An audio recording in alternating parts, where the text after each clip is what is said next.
People often ask me, like, how do you balance it all, right? You know, you're working a full-time job, you have rental properties, you're doing private money lending, you're teaching private money lending, you're teaching real estate investing, you're a wife, you know, how are you doing all these things?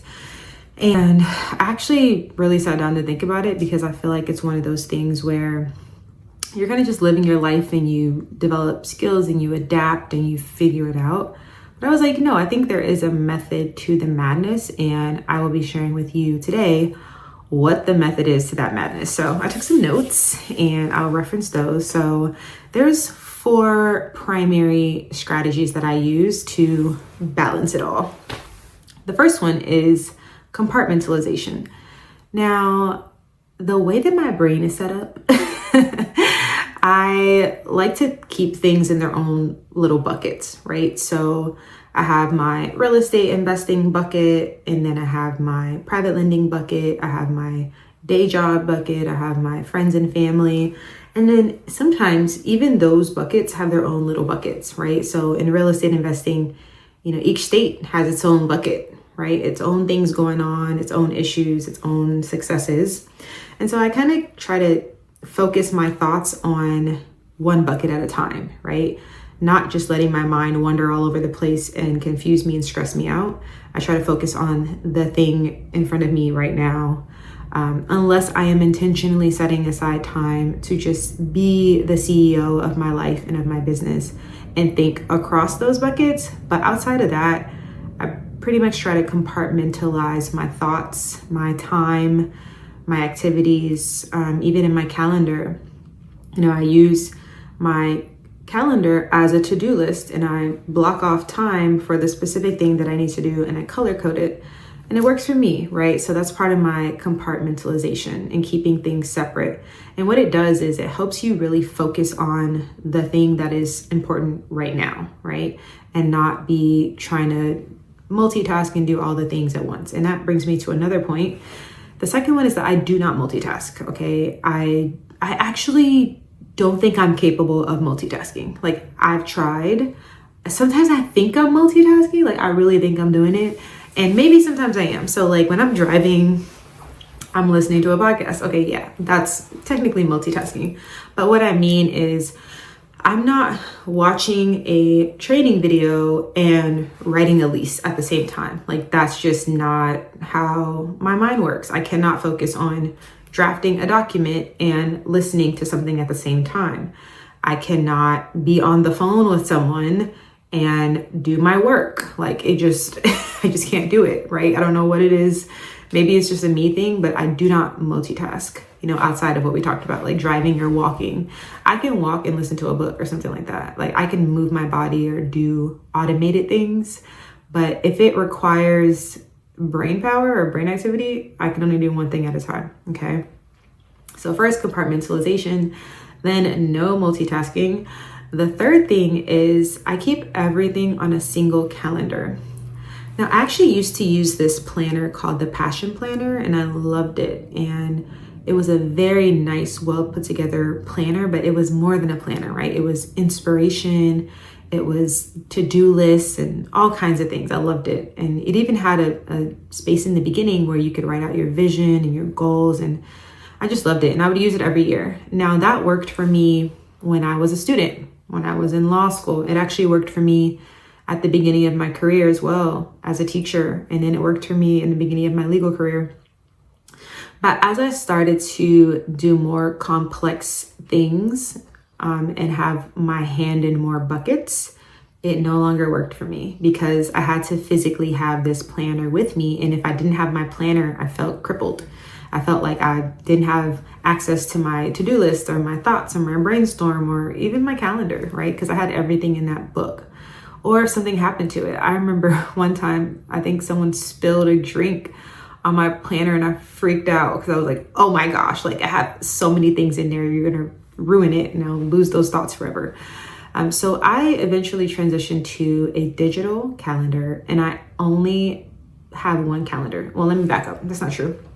I have like 12 calendars, but I only put my appointments in one calendar. I only look to one calendar for all the things. So for instance, if on one email somebody sends me a calendar invite for a podcast interview, I will add to that invite my main email address so that it pops up on my main calendar, right? Because I only really want to look in one place. I don't want to have to flip through 12 different calendars to find out what's going on today. Like, that's just inefficient. So I just have one centralized calendar, and it turns out it's my work calendar because, I mean, that's where I spend a good chunk of time, right? So I have all my work meetings on my work calendar. Those are color coded by client. And then I have my activities after work and on weekends also on my work calendar. And those are color coded by activity type, right? So I have my orange color, and I use that for like fitness or health related activities. So like if I have a chiropractic appointment, I put it in orange, but I also put in orange, like if I have a personal training session. I have my errands that I need to run. So if I need to go to the post office and mail something, that would be in like a turquoise color.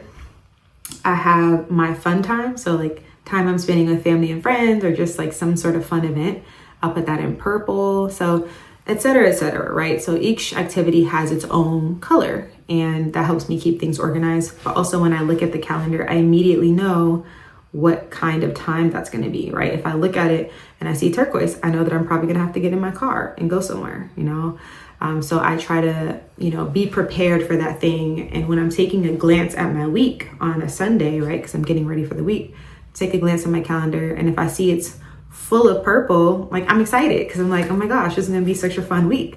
Or if I see that it's full of turquoise, I'm like, ugh, great. Like, can I delegate some of these things? Like, what can I offload? So it can really help with energy management as well. So we talked about the first thing, which was compartmentalization. Second, not multitasking. Third, keeping everything on a centralized calendar. And the fourth thing, I know this is going to be controversial, okay, but to each his or her are their own, okay? I do not use notifications, right, for the most part.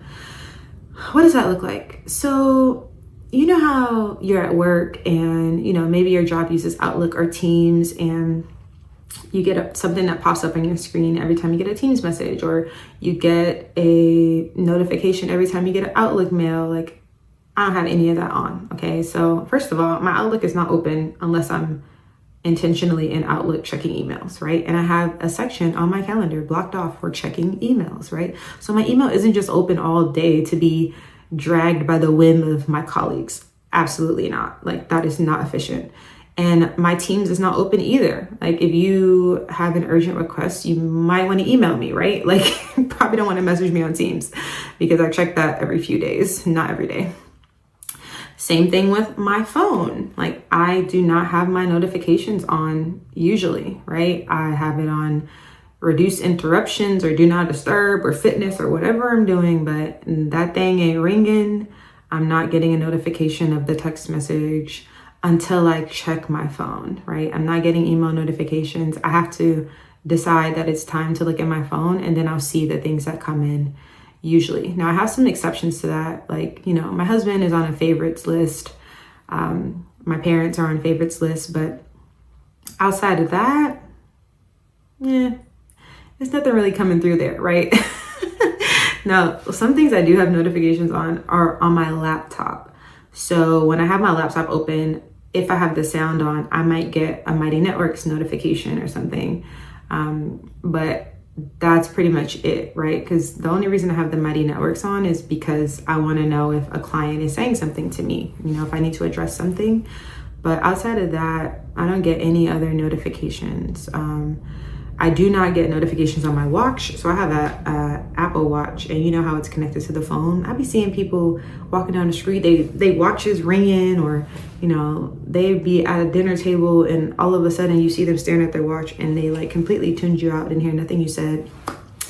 Not my jam, okay? I do not get notifications on my watch or my phone, and it really helps me focus, right? I actually learned this when I was working at a law firm, and this is when we were in person going into the office, and people would just pull up into your office, like just stop by. You could be in the middle of writing a memo, didn't matter. Like, people would just pull up into your office. Like, and even if you had your door closed, people would like knock and then wait and then open it. And I was just like, This is crazy.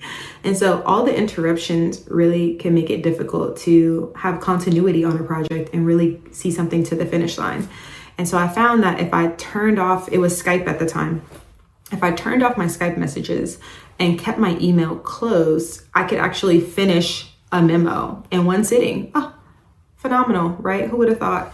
And so ever since I figured that out, I was like, you know what? I think I'm just gonna accommodate myself by keeping these things away from me as distractions. And so those are the primary ways that I do it all and take control of my time, reduce distractions and just create an environment where I can actually get things done, right? So not just a physical environment, but a mental environment where I can think clearly, I can focus on the task in front of me. I don't have to be responding to every little digital thing trying to drag me and take my attention away from what I'm doing. And so I don't know if that's what people want to hear, but that's the truth. And if it works for me, it could probably work for you too. So let me know how it goes and tell me in the comments if you tried anything and if you need any suggestions.